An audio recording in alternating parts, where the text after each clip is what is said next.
everything's a journey. Like, I went from open to full solo poly in like 5 years. So you don't have to stick with a label. Every relationship is different. Welcome to Normalizing Non-Monogamy, the podcast where we interview incredible people from across the entire spectrum of non-monogamy to hear their fascinating stories. We strive to bring guests on the show who have a healthy approach to non-monogamy. However, it's important to remember that everyone does it a little bit differently, and the views and opinions expressed by our guests do not necessarily reflect our own. Additionally, we produce this show for entertainment purposes only. Please be aware that we aren't doctors or therapists. Consult a medical professional for anything regarding your health that you might learn about on the show. Enjoy! Welcome to episode 151. We're Finn and Emma, and today... What? You're looking at me all sly. I'm looking at you because you're a pretty lady. Today we are talking to Gabrielle. She is amazing. She's been actually exploring non-monogamy since she was 17. Yeah, and she had grew up in Jamaica Queens. She'll talk a little bit about this and how non-monogamy was sort of happening around her, but in sort of the unofficial way. Right. So it's a really interesting sort of backstory. And she's also a freelance writer. And we actually reached out to her a few weeks back after reading an article she wrote for Self about how polyamorous people are sort of adapting their relationships and figuring things out through COVID. So we'll put links in the show notes to that piece of work of hers and to her Instagram and any way else you can find her. And yeah, we just wanted to say thank you to her for coming on and sharing her story. Before we get into our interview, we do have a couple of quick announcements. The first is community announcements. We just had our last virtual meet and greet, and it was badass. Yeah, we did it just last Friday. We had like 40 people. And it was amazing. It was amazing. We had a blast. We're not going to talk too much about it. We'll talk about it in the outro. But the next one is November 13th. So put that on your calendar, Friday night. Friday the 13th at 10 p.m. Eastern, and the cost is still $10, and it is open to anybody who wants to join us. And next up is our Patreon group. Again, we're going to talk about most of this stuff in the outro, but just so you know, we do have virtual Q&As coming up. Our next one is going to be October 28th, next Wednesday. We do one at 9 p.m. Pacific, or 9 p.m. Eastern, and then again at 9 p.m. Pacific. And then we also have a women's group. Our next women's group call is November 11th. So we'll talk more about all of that in the outro. But we do want to just say a gigantic, huge thank you to all of the amazing Patreon supporters that we have. We've been getting a huge influx lately, and it's awesome. We're over 120. So welcome to all of you new... We can't believe it. New community members. It's amazing. It's been just awesome. So thank you all. And we'll talk more about all of this in the outro. But we did want to say a huge thank you to our sponsor, Alt Playground. Alt Playground is a dating website for non-monogamous people. I would say open-minded people. And they are pushing a lot of awesome new things out there right now. One of which is a partnership with Front Porch Swingers. Which is another podcast. And a bus. Well, yeah, they're not partnered with the bus. They're creating a partnership there. Well, yeah, so Alt Playground bought a bus, like an old tour bus, and they fixed it up, and Front Porch Swingers is going to be driving it around the country. I was trying to tease it a little bit. Well, I know, and now I'm trying to explain it a little bit so people know what the hell is going on.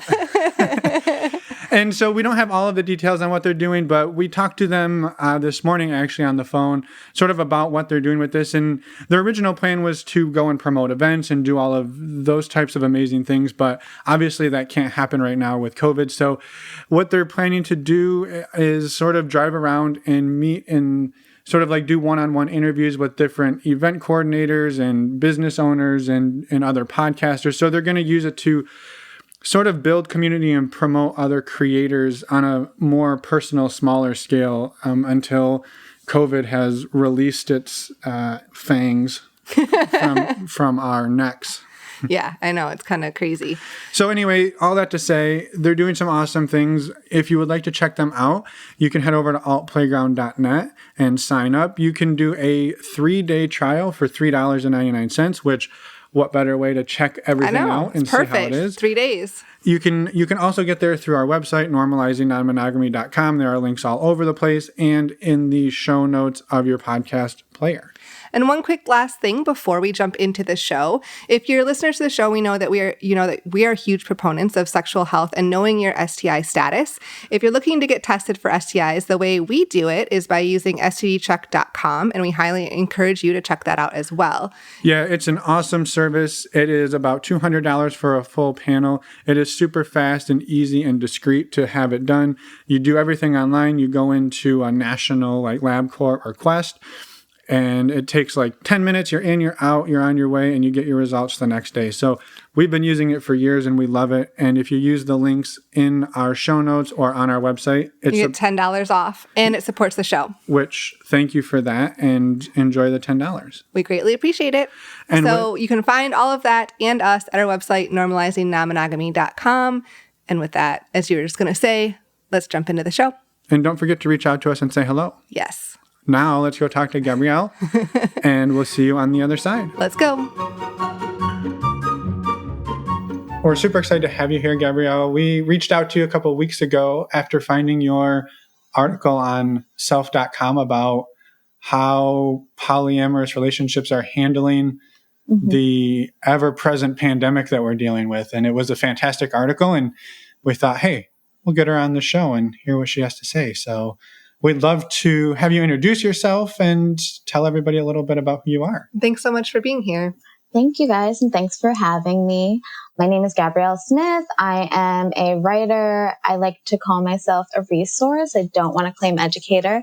But yeah, I'm New York based, and I write about polyamory, relationships, sex, mental health, and the intersections of race. Yeah, I've been non-monogamous probably as long as I've been dating, starting with an open relationship and then going into a kind of primary partnership. And now I am like 100% poly and 100% solo poly, and I'm very happy. But it's been a journey. Awesome. Well, we're excited to dive into this a little bit more and hear more about your journey. Do you mind taking us back? Did you want to say something? Yeah, no, you're okay.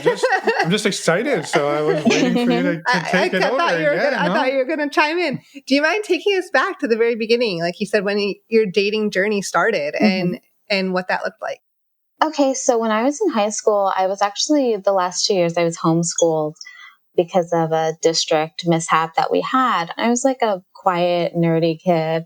I'd always like functioned outside of the norms in terms of the things I did and the ways I thought. I was really lucky that growing up, my mom and my parents in general, they weren't very like slut shamey. It was very much like, you're going to do what you want to do. And that was a result of kind of learning from their parents' mistakes.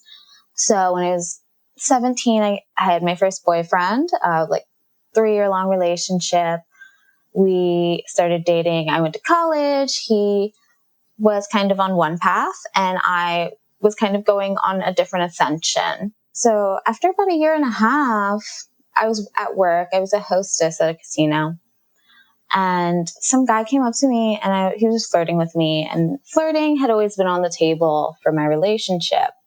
So I ended up giving him my number, and my guilt complex is massive. So my boyfriend comes to pick me up from work, and I told him, I was like, yeah, I gave this guy my number. Like I don't plan to do anything with it, but I do feel bad. And, you know, I've noticed I'm looking at other people, and I don't want to leave you, but I don't think it's fair to you for me to be experiencing these things. And early in the relationship, I had broached an open relationship to him, and he wasn't for it. He was like a very mild-mannered guy. But the flirting was okay with him? Because you had mentioned that flirting was sort of inbounds play. Yeah, flirting was inbounds, and it wasn't a big deal. It was more the, I'm giving you my number. It's always kind of been like, I've never been a jealous person, and nor was my partner. So we were totally fine with like little things like that. It's like, whatever, you're going to get your rocks off, but you're not doing anything serious. So yeah, so we're like sitting in the car, and he says, I'm like, you know, unless you want to do an open relationship, I think we should break up. And I really thought at that point we were going to break up, because he had told me before he didn't want to do an open relationship, but I think he wanted to still be together. So he said yes. And this is not ethical. This is not good. I don't suggest this at all for anyone. But it worked out that way for us. And also I think it was more okay with him. And we had talked about it before because I'm bisexual. So it was okay. The idea of like me being with women, and like, he'd always been fine with that, even though I didn't really pursue it. But yeah, so we just opened it up. Well, I was just curious. So it wasn't necessarily that it wasn't that you wanted to go after the guy who gave you the number. It just, that was sort of the catalyst that started the conversation again of like, this guy gave me my number. And at the same time, I've been thinking about other people, interested in other people. And if we don't open our relationship, I think we have to end our relationship. It sounds like was sort of the ultimatum there. Yeah, that was essentially the conversation, because I had just been having interactions with new people because I had just started going to school, and like my world went from being my small group of friends in high school to being much, much larger. And this was my first, like, everything, my first kiss, the first time I had sex, everything. So it was with that understanding, we were like, well, we can't be everything all the time. Like, it's kind of not fair to only experience one person your whole life. Yeah. So that's the idea. Yeah. Was non-monogamy ever modeled for you growing up, or was it something you were just kind of aware of? Well, see, I want to say, so I grew up in Jamaica Queens in New York. In the neighborhood I grew up, it's 91% Black. My mom is a white Latina. My father is Black. And I found that, like, in these communities, especially in the city, these Black communities, lower income communities, non-monogamy is kind of more common, but we don't have the words for it. And you see it normalized in like hip hop, where like there's a side chick, or like multiple, like different children by different parents. And sure, there's a lot of friction, but I think it is very normal. In my parents' relationships, I didn't really see a lot of that happening, but generally around me, people had weird relationships and we just didn't talk about it. You kind of minded your own business. But yeah, definitely it was like, why do you have a kid from a different person while you're still married? And like this and that. So growing up, I don't think I had specific examples, but you kind of knew it was a thing. It was a thing. Like yeah.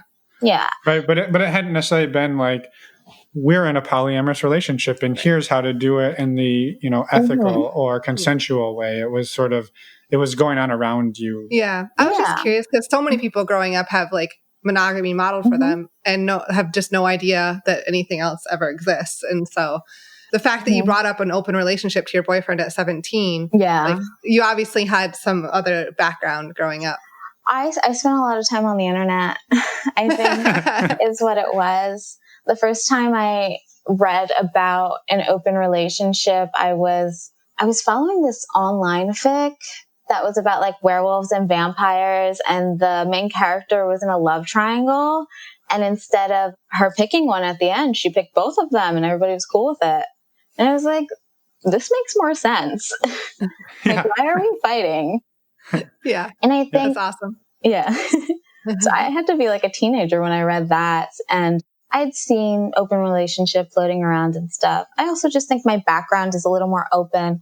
It's not as classic. My mom was a sex worker.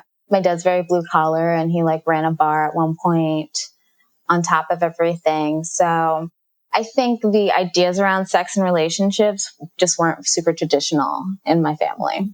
Right. Like, to not to go ahead, but like when I told my dad, it was just like in so many words, and he was like, I don't care. I don't want to deal with this. Yeah. Right. Well, so one thing you said when you asked your boyfriend or told your boyfriend about wanting to be non-monogamous, you had mentioned that it was unethical and you don't recommend doing it. What was it that you felt was unethical about you putting that on the table the way that you did?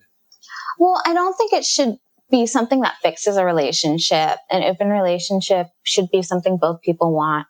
And throughout the, I'm going to say year and a half after that we were still together, if he was trying to maybe see a girl, I would kind of just be a little sad in his direction and he would stop.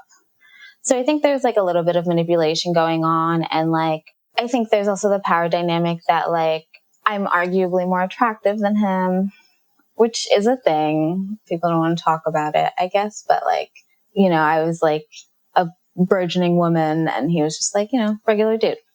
So in that time that we were together, I had seen maybe 2 other people. And then we broke up just because we were growing apart.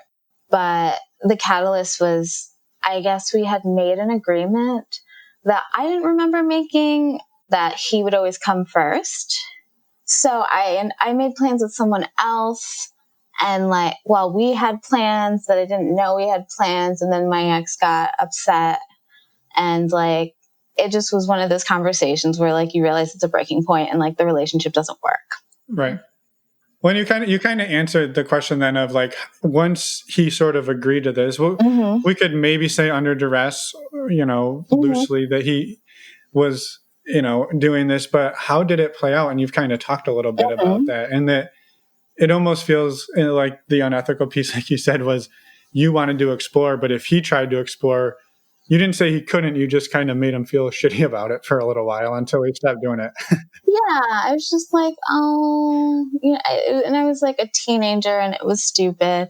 And I feel bad about it genuinely because I would never do this now. I just think I wasn't ready to challenge the whatever feelings of jealousy or not having him on demand like I was used to. Because when you transition a relationship, I think it's really difficult. Yeah, for sure. For sure. So where did your journey take you after that relationship? After that relationship, I was single for 2 years. So on and off, I didn't openly identify as polyamorous, but I kind of just did my own thing. I went to college in a small southern Jersey town, and it's very wannabe South, lots of Confederate flags. It's a great place for a bisexual Black woman, I think. Yeah, so it was amazing. So I think I had a lot of trouble dating in that area because I was everybody's first Black girl, and I'm just very open and very openly sexual, and I'm just very, for lack of a better word, down. And I'm like, yeah, I'll do whatever. Or I make myself available when I want to see people. And I think people didn't see me as someone they would want to bring home based off of a racial dynamic. So I was often sidelined or treated, just, ignored or ghosted. So I think that created a bit of a complex. So about 2 years, I dated someone for a little while that was not so great. And the relationship would have been monogamous, but it just was never consistent. And then I met my ex-boyfriend in this kind of beautiful but depressing whirlwind. We met on Tinder, but actually I should backpedal a little bit because I did meet someone who was essentially non-monogamous and still is after me and my first boyfriend broke up. I met him in an art class. He was 12 years older than me, and I was 19 at the time, so I was I don't know about this. And he was very openly I don't want to be in another relationship again. But he was always very kind to me, and we got along really well. So eventually, we went on a date and we started seeing each other. And just we're very friendly. And I kind of had gotten it in my head, oh, okay, maybe we'll be in a polyamorous relationship. I'm super down for that. And I think that was just me being naive and 19, 20 at the point. So I didn't mind that he was sleeping with other people, but it was just really nice and refreshing to be open about it. Even though we weren't in a relationship, the relationship became intimate. And this is somebody I still see to this day. But then, after about 2 years, I saw my ex-boyfriend. We initially spoke on the phone for 6 hours. This is the one you met on Tinder, to clarify. Yeah, this is the one I met on Tinder. I'm sorry. So at this point, I want to say I'm 22. So I meet my ex on Tinder. I had invited someone else over for a booty call. It fell through. So I'm all right, I've been talking to this guy. He's not going to kill me. I had 5 roommates too. So just we talked last night until 6 a.m. I know you're tired. Do you want to come over and cuddle? It was so dumb. We met at a bar and he didn't know how to order a beer. Oh, wait. How do you not know how to order a beer? That seems... I don't know. Yeah, he was nervous, and I guess he was a few years older than me, so he had more time to drink. But yeah, I guess, I don't know, honestly. But yeah, he was fumbling with the beer, and he got lucky because it was trivia night and it was super loud. So we were like, you know what, let's just go back to my place. I feel like you probably took advantage of him just based on where this is going. Not to stereotype, but I feel like you're like, well, he was fumbling his beer, and I was going to show him a thing or two about how it was going to be. Yeah, no, actually, but the funny thing is, when we got back to my house, we watched an episode of some show with my roommates, and then we went upstairs. I spent 45 minutes trying to find something for us to watch on Netflix. We settled on Planet Earth. There you go. And then we were making out before the credits even began. So it was pointless. But that night we spent a lot of time together, and we both talked about wanting to be in polyamorous relationships and how it would work. I really didn't want to do monogamy at that time. It didn't make sense for me. However, we also got so intensely and rapidly close. After, I want to say, a month of dating, I was like, listen, I don't know about dating other people right now or being open. I think the most I could do is swing. And he goes, okay, that's fine. But little do I know, he wasn't happy about that. That wasn't enough for him, which is totally valid, but he just didn't feel like he could broach the subject with me for fear of losing me. So there were a lot of other things going on. He was having some health issues, and I was working full-time, going to school full-time. So it was a lot of anxiety, just very intense, very codependent relationship overall. Around Christmas, we came to a head about the non-monogamy thing, and we broke up over it because I was just in this ridiculous emotional state where I was like, I can't do this. If you really want to be with other girls, openly, not swinging, I'm not there. I don't want to do it. So we broke up for 2 days. We wrote each other some letters, and then we got back together with the idea that we would have a plan to be non-monogamous, but it would be a gradual thing. It's interesting that the roles were almost flipped completely from, the conversation you had in the car with your boyfriend, after work, to now it was you were the one who didn't really want to be. This was someone different. Well, I understand. That's what I'm saying. Okay. With in a different relationship, that the roles were flipped 180 degrees pretty much, that you were sort of doing non-monogamy to appease this new boyfriend, which was very interesting. Yeah, it's because it's always something I've wanted. When it boils down, that relationship itself was not secure for a lot of reasons. We both had a lot of mental health issues. He didn't feel comfortable broaching subjects with me or kind of advocating for himself. He kind of minimized his own problems because mine felt bigger to him. So it caused a lot of conflict because there was no conflict. So, but also I was working full-time, going to school full-time. We lived an hour apart from each other. So he would come over on my days off. So we'd spend those 2 full days together. It was hard to figure out time to do everything with a schedule like that. And also on the flip side, he wasn't working because he had recently had an injury, and then his field was difficult to get into.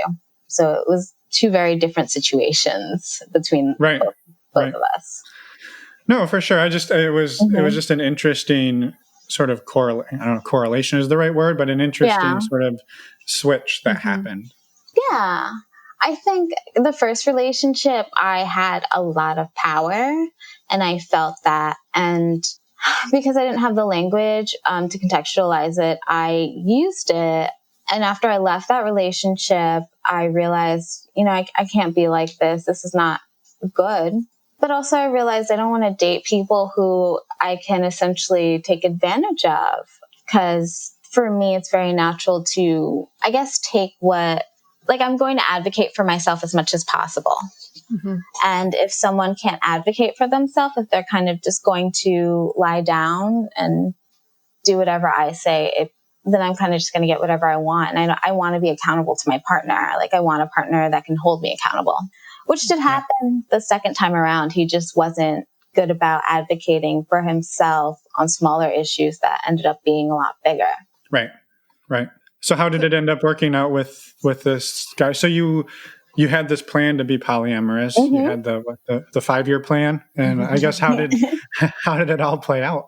So I was kind of like, I need my life to calm down before we start doing this. We were thinking about starting with threesomes.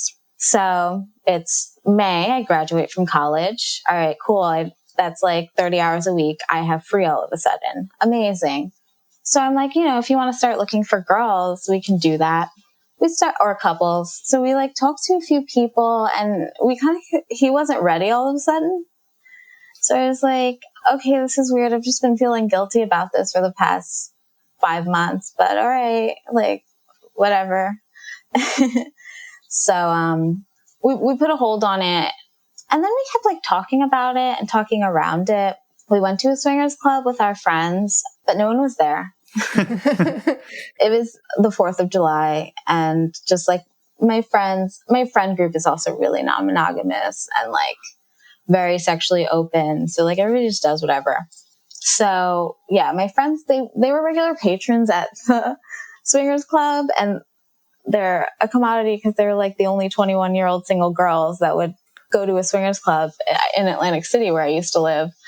So we went there and nobody was there, and like our friends hooked up, but we didn't even have sex with each other there because it was like, whatever, we'll just scout it out. So then it kind of got to a point where we're going back and forth about it. We had rules too, because he lived an hour apart from me. I lived in Atlantic City. He lived outside of Philly. So we kind of continuously butted heads about, I didn't want him to date people in my area because he would be driving all the way down and not seeing me. So it was kind of frustrating, but at the same time, I didn't want to be limited to dating people in Philly because there's 9 million people in Philly or something like that, probably less. But there's a significant amount of people in Philly. There are more queer people. There are more poly people. So we kind of butted heads about that. And then we realized if we were going to date together, given our schedules and then dealing with somebody else's schedule, it didn't make sense. So at one point we were just like, fuck it, we'll date separately. Like, it doesn't matter anymore. It's just so much talking. But we decided to be don't ask, don't tell. Okay. At this point, I'm working at a casino bar as like a cocktail waitress. And the place I worked for is like one of those, like all the waitresses have to wear corsets and stuff. Like everybody's like in their 20s going to college or like stuff like that. Yeah, and you had a dress code. Yeah, dress code. I couldn't lose or gain more than 7% of my body weight. Like they technically could tell us to wear makeup and like stuff, but they didn't really regulate it. But yeah, it was all, we had a contract. Right. So at this place, like I just met this guy who was like older than me. He was cool. He was from New York. And I was like, cool, this works. So after meeting him, I had been done with the talking with my ex. It was getting really frustrating to talk back and forth and not come to terms. So that was kind of the point where I spoke to this guy, he gave me his number. I'm like, all right, one, he lives in New York. It's fine. We'd been talking around it, but we didn't get to a point where we could actually make decisions. So this guy gives me his number. I'm like, what do I do with this? So I like text my boyfriend and I'm like, is this cool? And he's like, yeah, I guess. Well, because you had agreed on the don't ask, I was going to say, tell. you just broke the don't ask, don't tell rule. Like, okay, yeah. So it was like, don't ask, like, don't throw it in each other's face. And obviously, if you're going to ask, no, like, there's not going to be any lying. Okay. But we were very much hiding the people we were seeing from each other. It was harder for me to hide it because I was dating people who lived in New York. So it'd be obvious when I went to New York that I was seeing people, even if I was just going to visit my dad who lived there. And then it kind of got weird because we agreed not to talk to each other, but talk about it, like the other people we were seeing. He really just wanted to have sex with other people. I wanted to have relationships with other people. And I mean, it didn't have to be like, it would be of a secondary nature, but I also didn't want to write it in stone that we wouldn't, have full blown like relationships with other people, if that makes sense.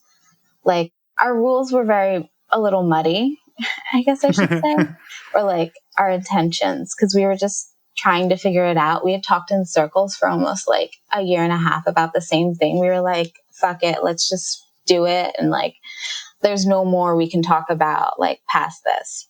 So I started seeing the guy in New York. Like we were just going on dates and I was like talking to some other people. And I didn't really want it to be Don't Ask, Don't Tell the whole time. We just were seeing it as a bridge. But it's really difficult to functionally do Don't Ask, Don't Tell unless it's like a zip code rule, I would say. Because you're sneaking around and you kind of have to like lie a little bit. And that's what happened. I wasn't lying or anything, but it would be, he would disappear. And like, at this point, he's still not working. So like, I know you're not doing anything. I know you can answer my text. So if you're not answering my text, I'm like, are you with somebody? It's okay if you tell me you're with somebody. Like it's fine. I just want to know. I just don't want you to be ignoring me. My anxiety is too bad for that. And like, I have a complex about people just not replying to my text messages. And I wanted to sit in those feelings of discomfort because I think that's one of the ways you normalize it for yourself. Like the way I was getting over my partner being with others was by literally picturing him with other people. And I'd be like, okay, how do I feel? Like, why does this make me feel this type of way? And then I would continue to do it until it didn't make me feel weird. So I was coming along with it pretty easily. Him being with other people wasn't a problem to me. It just started getting strange and deceptive on his end. And he was getting hurt feelings a lot because I think part of it was because like the guy I was seeing was like older and he was like kind of wealthy. And it was the antithesis of what he was because he wasn't really working. He was like in a rut. And then he would go and see this girl and I'd be texting him. I'm like, oh, it's fine. If you're with somebody, just please tell me. And then he'd be like, oh no, I'm with my friends. I'm like, okay, you're with your friends, but you can't answer the phone. So it wasn't the, like you said, it wasn't the act of being with other people. It was the, just don't lie to me about it. Yeah, you're not doing anything wrong. Yeah. Right. And it happened more than once. He would tell me, well, I'm afraid of your reaction in the moment. And like, because I'm there, I don't want to like put these girls in a weird situation. And I'm like, well, if you just tell me like you're with someone, like I'm going to be fine. Like I'll sit and deal with my emotions. Like I'm a big girl. But yeah, that kept happening. And then borderline, our relationship just was really rocky. Yeah. Right. It wasn't secure in terms of attachment. We just weren't aligning on a lot of things. So yeah. So did that relationship end up ending then at that point? Yes. So it ended because we got into a really big argument, almost broke up on a Saturday. The next day I had a date. So I went. And I went on that date. I didn't expect to have sex on the first date with the guy, but I did. But the condom broke. So I had to go back and tell my partner before we were to have sex because we were fluid bonded. We weren't using condoms. So I'm like, oh, fuck, what am I going to do? Like the first time I have like sex with somebody outside of our relationship and the condom breaks and we're already like not super happy with each other. So I called him and I told him it happened. I was like, I want you to know before you come over here. He got really upset that I had still gone on a date with somebody after we got into that big argument. And we couldn't come to terms with whether that was okay or not. Like, I thought it was fine because I was like, this is my relationship with somebody else. Like, it's got nothing to do with our relationship. He just thought it was not good for me to have done that. So then, like, the day after, he still wasn't talking to me. And I was like, okay, we got to deal with this. And then we broke up. Yeah. Mm-hmm. And so that was really your first, I wouldn't say it was your first non-monogamous relationship, but that was like the first one where you really were calling it a polyamorous relationship. Yeah. Mm-hmm. And it sounds like it had mixed results, but that you probably learned a lot throughout that time. Yeah. I learned a lot from that relationship, like in terms of how I move, in terms of like the polyamory I want to do. Like, Lord knows I would never do don't ask, don't tell again. And I tell anyone who asks me for advice, like, just don't do it. If you're doing it, you're not ready. Right. So with all of this knowledge coming out of that, how did you move forward, and maybe where did it, like, what did you decide was your type of polyamory or your type of non-monogamy, and where has it taken you to today? So when me and my ex broke up, it was February, and I was gearing up to move back to New York, where I was born. So like for that few months, I was kind of like putting my life together. I started seeing the aforementioned like open person, but we had more language for it now. We were like, okay, I get it. Like, you're polyamorous. You just don't have the words for it. And the people who are around here, you have to tell them, I don't want to be in a relationship, because they aren't going to understand it. So I was like somebody who could be honest with about that, because he had gathered the language for that. So I think it was really healing to start seeing him again. And then I moved to New York, and the community is a lot more open. So I didn't have that I was non-monogamous on my profile, but I was like super open for it.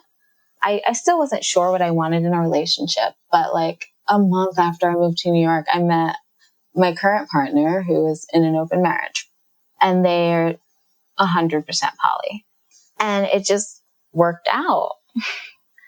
Like, he's like 10 years older than me. So they've been doing it for like 4 years. So it was easier for him to kind of show me the ropes in like a more ethical way and like figure everything out. And it helped me, I guess, heal a lot in terms of what I need from a partner.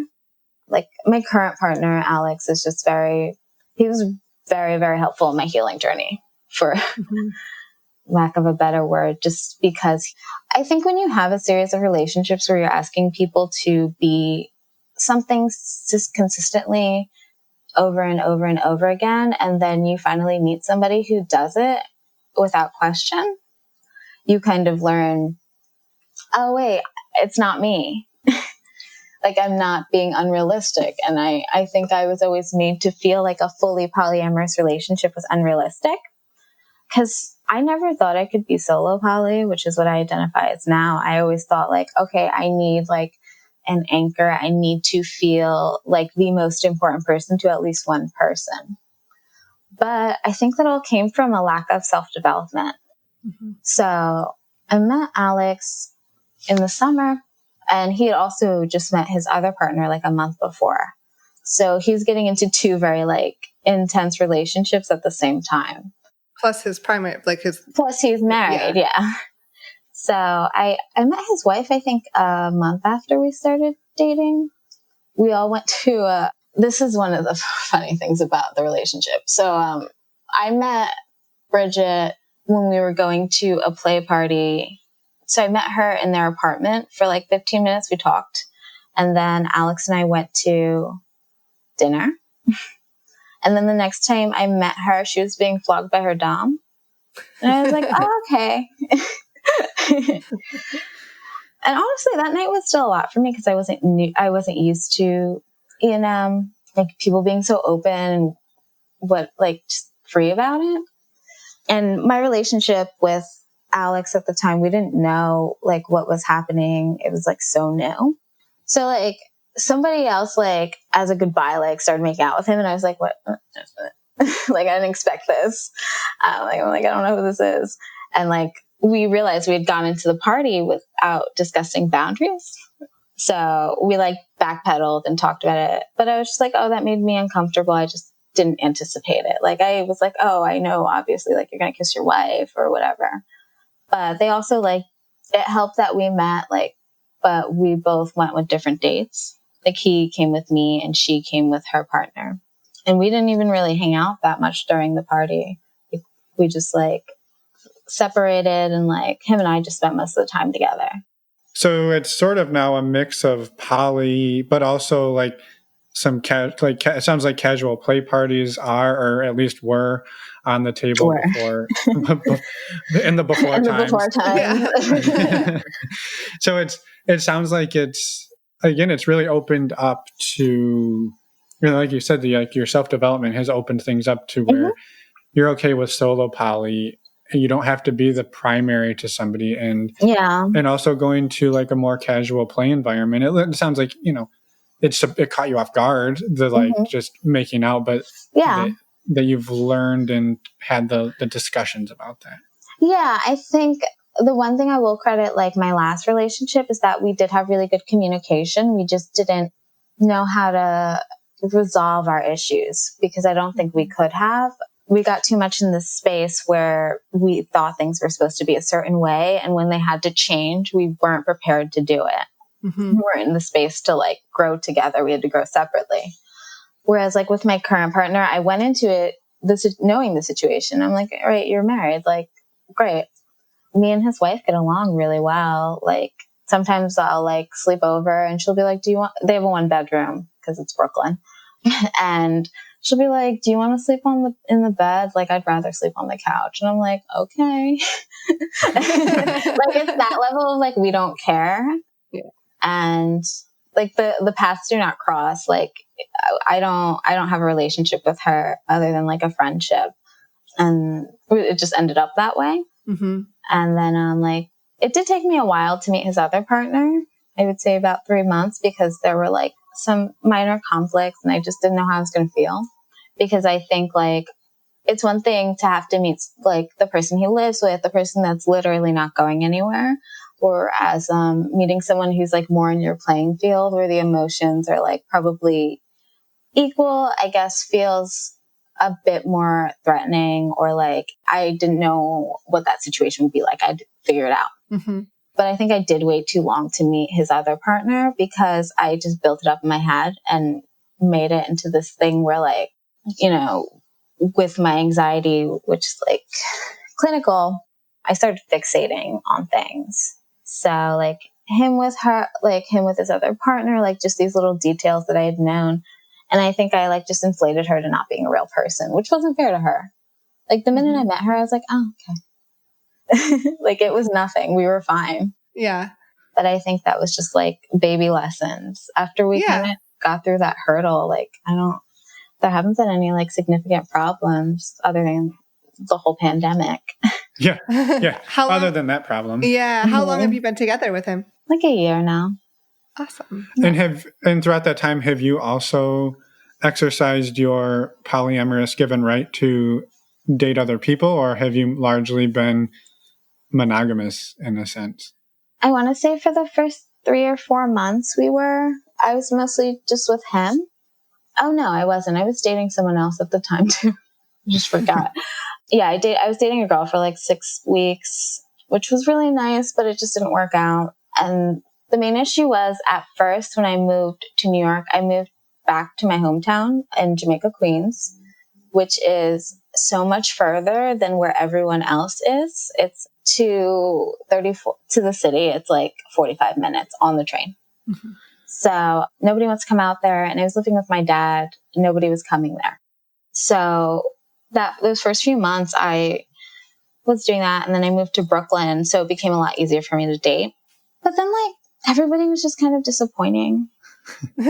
I think one of the issues you run into when you have a really good partner is that you're like, okay, like it puts your time in perspective, right? Yeah. For sure. Your standards go up, your time becomes super valuable, and you're like, well, why, if I could spend time with this super awesome person, why would I don't, it raises the bar. Yeah, it does. Yeah. Definitely. I'm like, why am I going to spend time with this person who like already said something offensive on the first date? Yeah. So like when I could just not. So I think I became a lot pickier. Just overall moving to New York has made it a lot easier because when I lived in Jersey, it felt like I didn't have a lot of options. And then I felt like I didn't have any poly options. So I'm able to kind of contextualize that there's anything I can do. And like, there's always more people. So I don't want to say like, why settle? But like, there's someone out there that's going to meet my standards and that's going to make me happy. And like, I'm already happy. So I'm not going to waste my time with people who like, why am I spending time with this person if it doesn't make me feel good? Right. It's not that you're not open to meeting new people or giving people a chance, but like you your filter is very strong. Like you said, it's like a one date filter. Like if you say something offensive, like you don't have to sit and justify that now and be like, well, it was only one offensive thing. We'll give them another whirl, right? Like you don't have to there's put up with another that one shit. to come. And I will say, like, the boundaries in my relationship are kind of funny. Like my partner, he won't tell me like what to do ever. But I think to a detriment.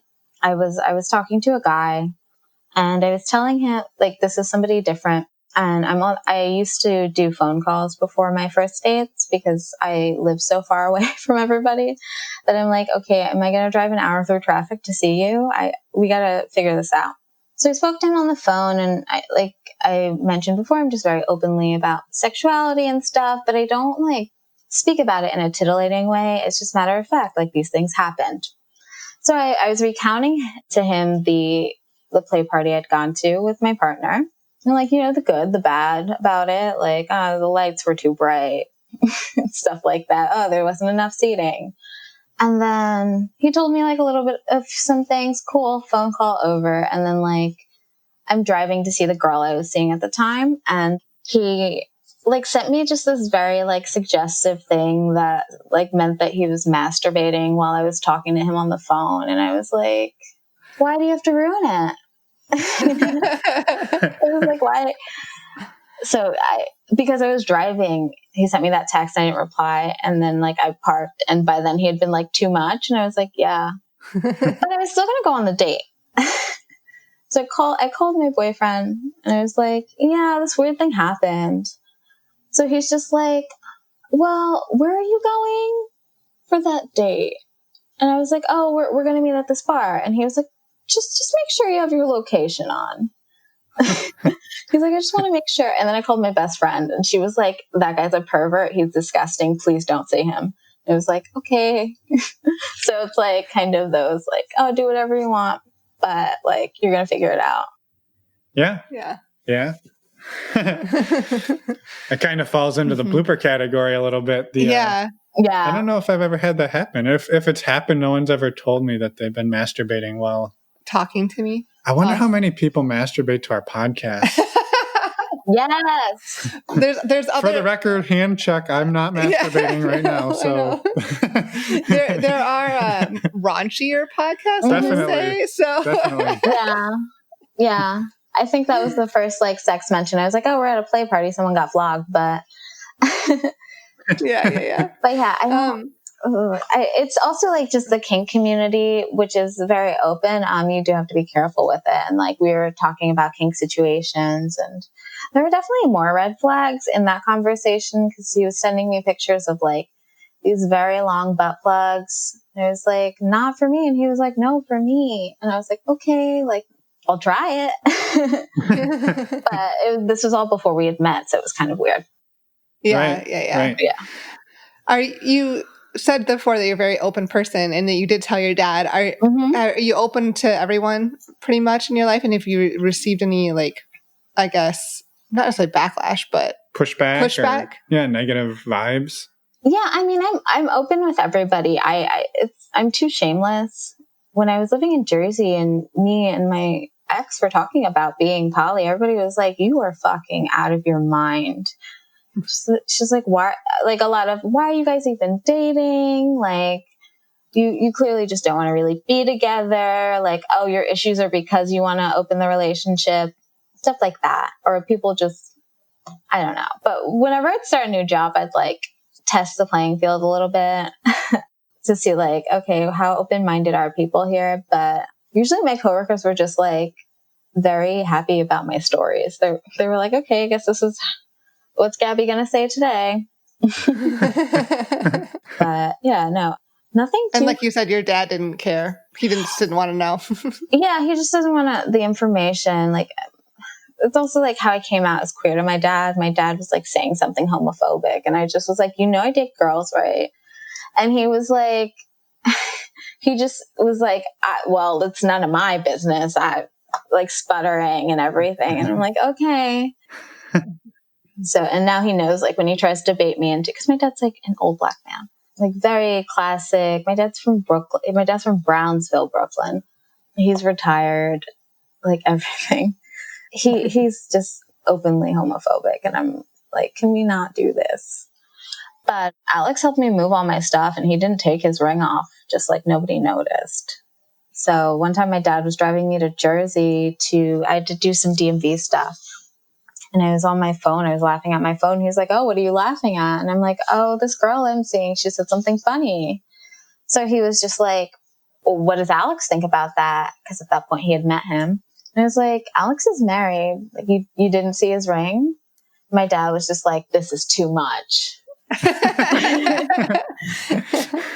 And then my mom, when I was living at home with my first boyfriend, my mom knew we were in an open relationship.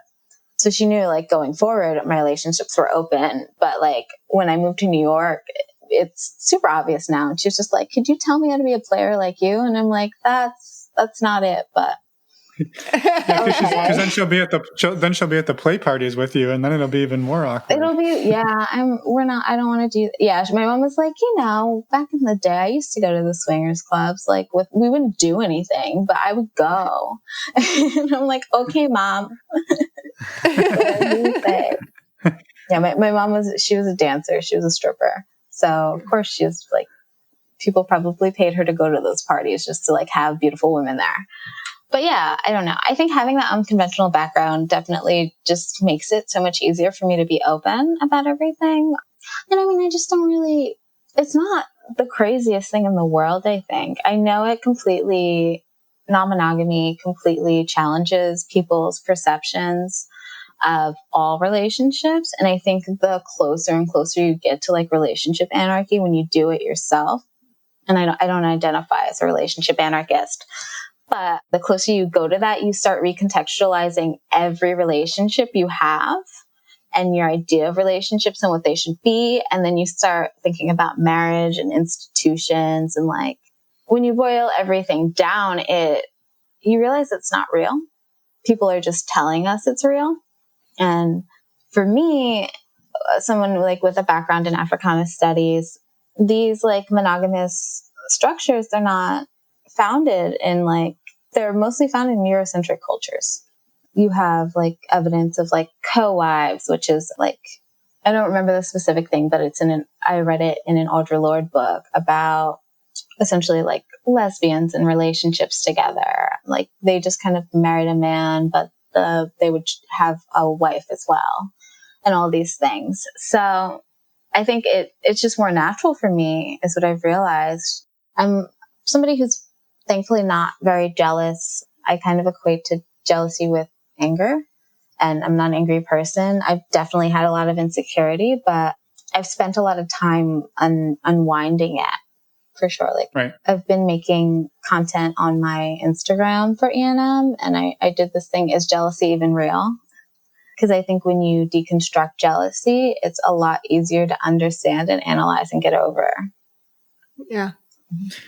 Yeah, I think it's awesome that, when you started this journey, again, coming out of work at the casino and sitting in the car with your boyfriend, and you kind of talked about how you didn't have the words for it. You didn't have the words for polyamory or non-monogamy. It was just like, we want to do this thing. We don't know what it is. And it sounds like, fast forward to today, you've researched it fairly well, like fairly rigorously. You've done a lot of work. You have the verbiage and a really strong foundation and understanding for that. And I guess maybe would you be willing to share some of where that came from? Like, was it from Alex and his partner, or did you dive into books and podcasts and, I don't know, movies?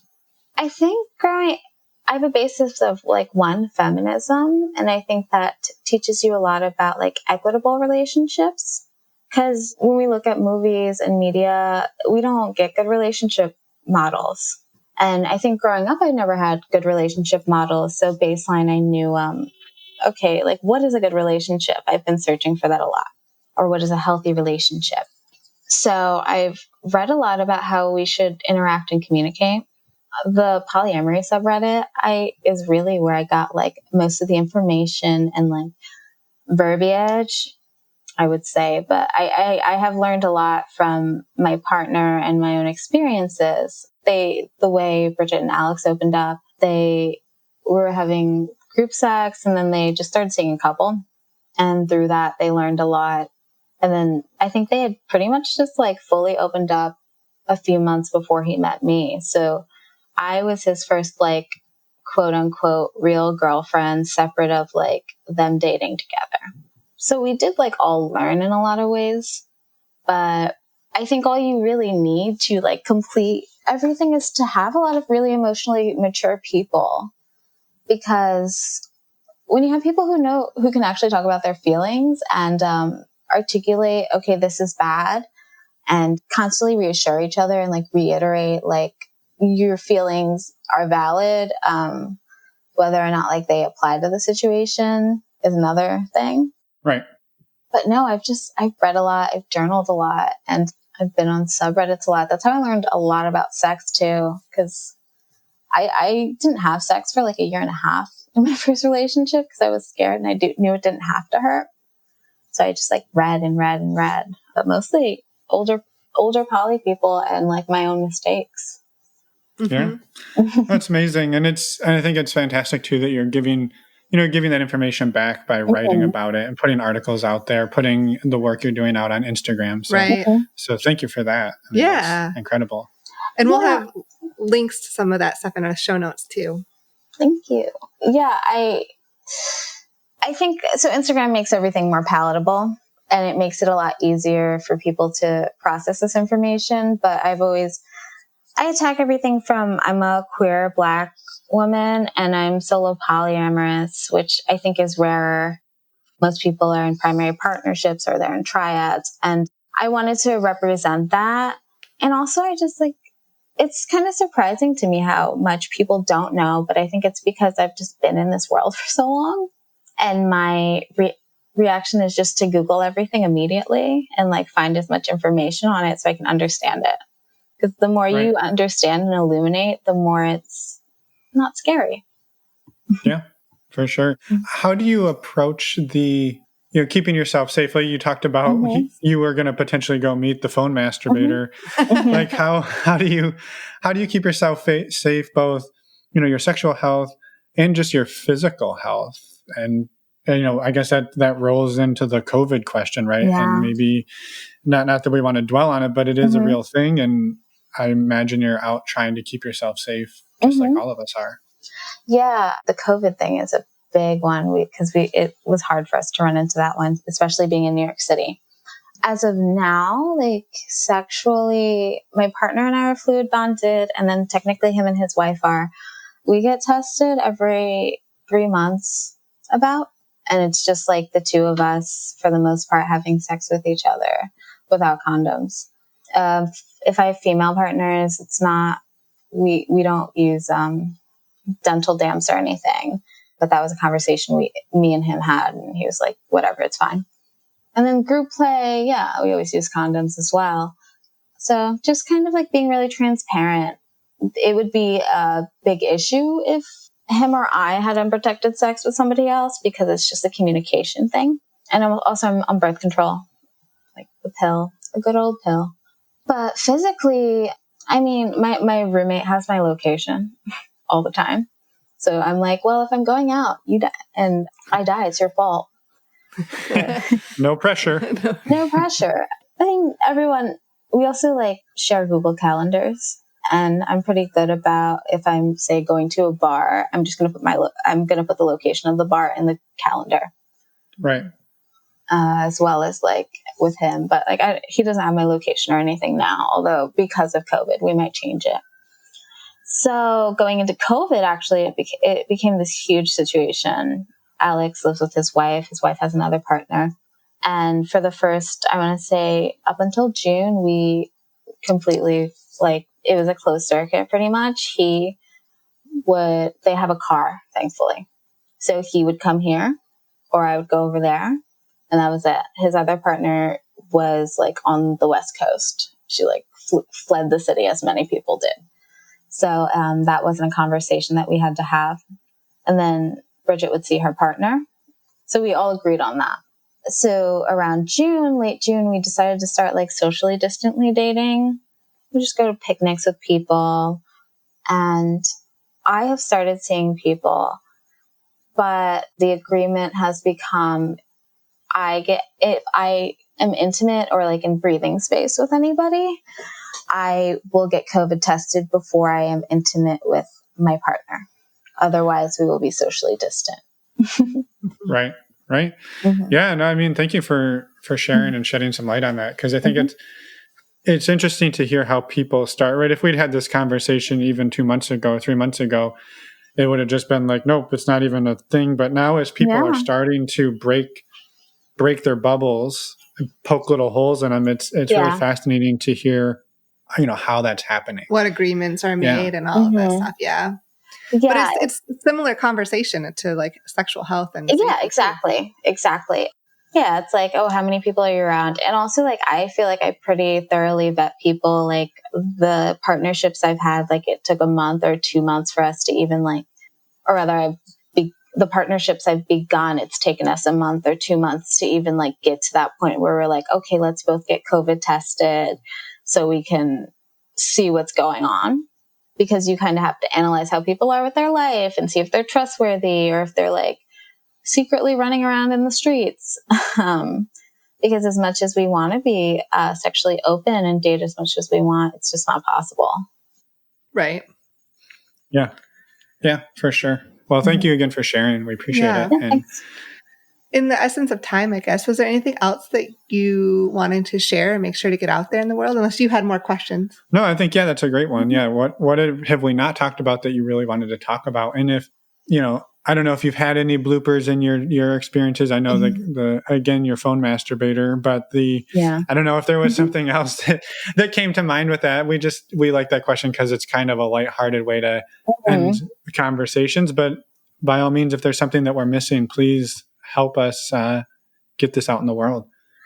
We've had like little bloopers where like, I've heard Alex's wife's been like, oh yeah, I heard you guys having sex yesterday. And I'm like, no. I'm like, I am so sorry. She's like, I don't care. I'm like, please. Or like, she'll accidentally see like a nude or something. She's like, I'm sorry. And I'm like, listen, we share juices at this point. But I think polyamory has a lot of dynamics, and I think the baseline is monogamy is not wrong. It's just not right that it's the only option. Yeah. And it's awesome that you're out helping prove that it's not the only option. Yeah. And everything's a journey. Like, I went from open to full solo poly in like 5 years. So you don't have to stick with a label. Every relationship is different. Yeah. No, it's perfect. And again, thank you for all the work you do for sharing, obviously for sharing your story on our show, but for putting the work out on Instagram, for writing about it, and for being a badass advocate. So we appreciate it. Thank you. Yes, and thank you guys for this podcast. No, we're honored that anybody comes on here and shares their story. So it's a community powered show. Yes. Yeah. So, well, thank you again. And it's a little bit later there, so we'll let you go and have a wonderful evening. Thank you. Bye. Bye, guys. Have a good one. And we're back. Take 3. You're not doing it this time? No, because you just threatened to kill me, and we had to You just threatened to rate everything I did in life, so that's why. I think the listeners would back me up. We've been watching too much Instant Hotel on Netflix. Which, if you haven't watched it, is a really stupid show, but it's also addicting. And so we have now implemented a rating system. No, we have not. We are not rating anything. Fine, I'm rating everything. No, okay, you can rate yourself. You're not rating me. I get a lot of 10s. I don't know how that happens. Okay, that's good for you. Anyway, thank you so much, Gabrielle, for coming on the show and sharing your story. This is like the 4th time I've said this, and Finn is laughing at me, but really, we appreciate it. 3 out of 10. No, 3 out of 10. We're not rating anything. Say thank you at least. Of course. Thank you so much, Gabrielle. It was wonderful to chat with you, and thank you for putting out into the world all of the work you do, your writing and the content that you're creating. So truly, thank you very much. Yes. And links to everything she talked about and her writing will be in the show notes. Without a doubt. So a couple quick things. We said in that intro that we're going to talk a little bit more about our meet and greet. And Patreon. Why are you smiling? I'm just thinking about how many times we had to redo that, and it was funny. Oh my God. Anyway, Patreon and meet and greet. So, virtual meet and greet. If you aren't familiar, we've been doing monthly virtual meet and greets for a few months now, since I think May, and they have been growing and they are amazing. So, well, if I do say so myself, we're the hosts. You're pretty humble. So we bring everybody together into a giant Zoom room. We do a couple icebreaker questions, and then we start doing smaller breakout rooms with questions to help everybody get to know each other. So you're usually in a room with like 2 or 3, maybe 4 other couples or people, and it's just a really fun way to get to know people. And we've actually gotten a lot of feedback that people have continued to stay in touch with each other, and they're building friendships and really building some real community around these. So that was the entire goal, so we're super excited. And they are $10. They're open to everyone that wants to join. Yep. For $10. For $10. And the next one is scheduled for Friday the 13th, November 13th, that is. And if you want to join, you can head over to our website, normalizingnonmonogamy.com, click on the Meet and Greet tab, and all of the information on how to sign up will be there. You've also got links in the show notes of your podcast player to take you right there. Yes, and next up is Patreon. So this is separate from the virtual meet and greets, although you can also belong to both, or join both, I should say. Which many people do. Yes. So our Patreon community is growing, as we said in the beginning. We're super pumped about that, and just it's full of incredible, amazing people. I can't say enough nice things about these people. But we have a monthly Q&A, and our next monthly Q&A is going to be on October 28th. We do one at 9 p.m. Eastern, another one at 9 p.m. Pacific. These are pretty informal discussions, but they're fantastic discussions. They're places where people can bring anything they want to talk about, any questions that they want to ask us or the group, and we have really kick-ass discussions. Yeah, we also have an ongoing MeWe chat group for the $5 and up patrons, which is just a place where people bounce ideas off each other, share pictures of what's going on in their lives. It's really just a place to communicate and connect with other open-minded people without judgment. Yeah. And so we would love to have you join us. No pressure at all. But head over to our website, normalizingnonmonogamy.com. Click on the Patreon button. You also forgot the women's group. So we also have forget it. I was deferring it to you. We also have a women's group as part of our... 5 out of 10 for me. Yes, 5 out of 10. I should be on top of that. I got a 5 out of 10 on that one. Yeah, if you're going to judge me, I'm going to start judging you. Our next women's discussion call is November 11th. We also have a MeWe chat just for the women's group as well. So if that's anything you're interested in, we'd love to have you join us. Again, as Finn was saying, click on the Patreon tab on our website, normalizingnonmonogamy.com. And we are launching a men's group as well. So that's coming up very soon. There's a call at the end of October here to figure out how we're going to do that. We also wanted to just maybe touch a note on, we call these a men's and women's group, but they're really open to anybody who feels comfortable really being in that space. So yes, that's really important. If you're a trans man, trans woman, non-binary, and you feel like you fit in one or the other better, we are just sort of using these, unfortunately, sort of binary heteronormative terms. We apologize.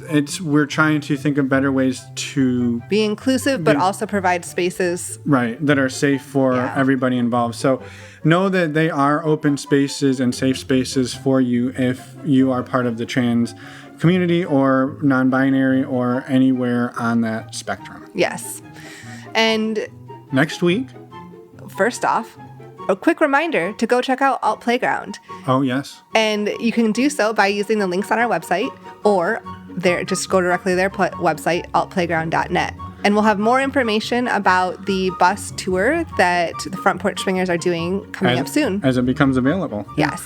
Next week, we have an interview with Emily and Matt. Yep, we do. And it's a fiery one. It's exciting. So we hope to see you in a week, and we appreciate you taking the time to listen to our show and to join us. And we hope you had a wonderful time.